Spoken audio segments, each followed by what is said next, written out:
may commission ka na 500,000. Oo, ba't gano'n? Parang itlog. Parang Per person, 500 yung bibigay kong commission pag sa'yo nang galing. kumikita ang travel agency. Oo.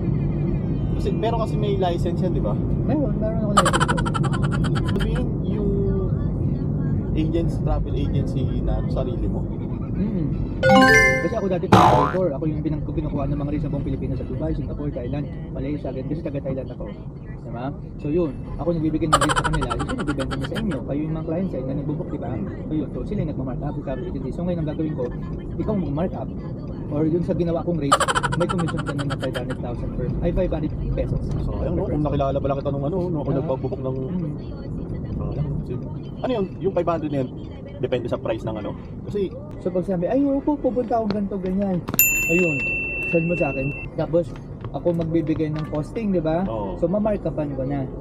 usually, tatlo, dalawa yung ano eh. Mostly, So kung kunyari dalawa yun, sabihin ko sa'yo, Bigay mong quotation. sabihin ko kanya. So pag nagbayad siya, nag-confirm, isend ko kagad yung cash mo. Baka sa'yo nang galing. Yun. So at least, di ba? May extra Nagkabigayan tong dalawa na to. Sige kayong dalawa. Ngeta kayo. Nagkahabulan pa. Yan, no? Bye, have a great time. Sige nila, no? Anong number mo?